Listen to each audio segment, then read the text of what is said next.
AP విద్యుత్ ఉద్యోగుల సమస్యలపై కూటమి ప్రభుత్వం మొండి వైఖరిని అవలంబిస్తోంది. చర్చల పేరుతో ఉద్యోగులను మభ్యపెట్టేందుకు ప్రయత్నిస్తోంది. ఉద్యోగులు సమ్మెబాట పట్టనుండటంతో మరోసారి చర్చలకు రావాలని పిలిచింది విద్యుత్ యాజమాన్యం. కాంట్రాక్టు కార్మికుల రెగ్యులరైజేషన్ పై స్పష్టత ఇవ్వాలని జేఏసీ నేతలు డిమాండ్ చేస్తున్నారు. అయితే కాంట్రాక్టు కార్మికుల అంశం తప్ప మిగిలినవి మాట్లాడాలని యాజమాన్యం మొండి వైఖరిని ప్రదర్శిస్తోంది.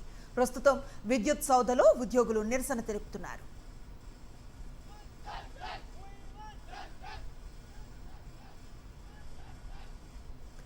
ఇదే అంశంపై పూర్తి సమాచారాన్ని అందిస్తారు మా కరెస్పాండెంట్ సురేందర్. ఏం జరుగుతోంది?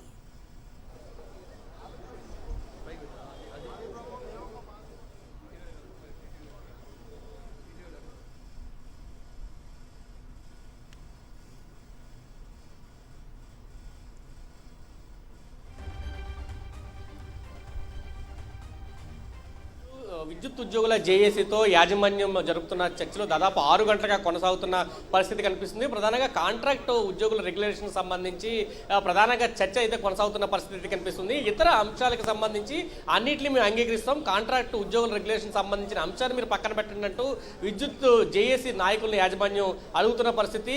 దీని మీద నిర్ణయం తీసుకోవాలంటూ అరగంట పాటు చర్చించిన తర్వాత ఎవరైతే ఎనర్జీ సెక్రటరీ విజయానంద్ ఉన్నారో ఆయన బయటికి వెళ్ళిన పరిస్థితి. వచ్చిన తర్వాత ఏదో ఒక నిర్ణయాన్ని చెప్పాలని చెప్పారు. దాదాపు వచ్చిన తర్వాత కూడా 3 గంటల పాటు కంటిన్యూస్గా సమావేశం జరుగుతున్న పరిస్థితి కనిపిస్తుంది. అయితే సమ్మెకి వెళ్ళాలా వద్దా అనే అంశం మీద జేఏసీ నేతలు కూడా విడివిడిగా మాట్లాడిన పరిస్థితి. ఎవరైతే ఉద్యోగ సంఘాలు ఉన్నాయి, సంఘాల నేతల అభిప్రాయం కూడా జేఏసీ నేతలు తీసుకున్నారు. ఉమ్మడిగా జేఏసీ నేతలతో కలిసి ఖచ్చితంగా సమ్మెకి వెళ్ళాలని నిర్ణయించినట్టు తెలుస్తుంది.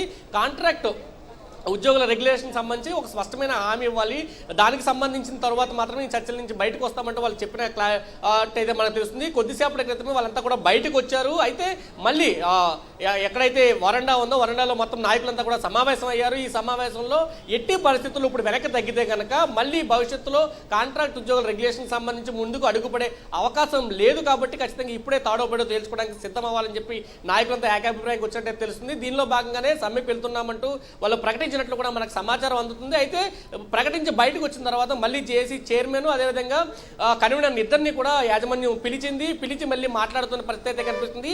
ఇతర అంశాలన్నింటి మీద కూడా మేము స్పష్టమైన హామీ ఇస్తాము, దానికి సంబంధించి ఆర్డర్స్ కూడా ఇప్పుడే పాస్ చేస్తాము, మినిట్స్ మీద మనం రాసుకుందాము. కాంట్రాక్ట్ ఉద్యోగులకు సంబంధించిన ఏదైతే ఇష్యూ ఉందో ఈ ఇష్యూ అన్నింటి కూడా మీరు వదిలేయండి, రెగ్యులర్ ఉద్యోగులుగా మీరున్నారు కాబట్టి మీ సమస్యలన్నింటి కదా మేము మాట్లాడతాము, కాంట్రాక్ట్ ఉద్యోగుల అంశం మాత్రం ఎట్టి పరిస్థితుల్లో ప్రస్తావనకు రాదు అంటూ సీఎస్ తెగేసి చెప్పినట్టయితే చెప్తున్నారు. దీనికి సంబంధించి కాంట్రాక్ట్ ఉద్యోగులకు సంబంధించిన అంశం మీద చాలా స్పష్టమైన హామీ ఇవ్వాలి, ఆ అంశం మాకు ప్రధానంగా ఉంది, దీని మీద మీరు చెబితేనే మేము మిగతా అంశాల మీద మాట్లాడతామంటూ కూడా జేఏసీ నాయకులు చెప్పినట్లయితే తెలుస్తుంది. ప్రస్తుతం ఇంకా చర్చలు కొనసాగుతున్నాయి. 6 గంటల పాటు ఏకదాటిగా చర్చలు కొనసాగుతున్న పరిస్థితి అయితే మనకు కనిపిస్తుంది. జేఏసీ నాయకులు ఎటువంటి సమాచారం చెప్తారు, లోపల చర్చలు ఏ విధంగా జరుగుతున్నాయి, బయటకు వచ్చిన తర్వాత ఎటువంటి కార్యాచరణ పిలిపిస్తారు, లేదా చర్చలు విఫలమవుతాయనే ఒక సందిగ్ధ అయితే ప్రస్తుతం కార్మికుల్లో నెలకొంది. భారీగా విద్యుత్ సౌధ దగ్గరికి కార్మికులు కూడా పెద్ద ఎత్తున వస్తున్నారు. జేఏసీ నాయకులు ఏం చెప్తారనే దాని మీద రాష్ట్రంలో విద్యుత్ కార్మికులంతా ఎదురు చూస్తున్న పరిస్థితి అయితే కొనసాగుతుందని చెప్పాలి. అనుశ్రీ.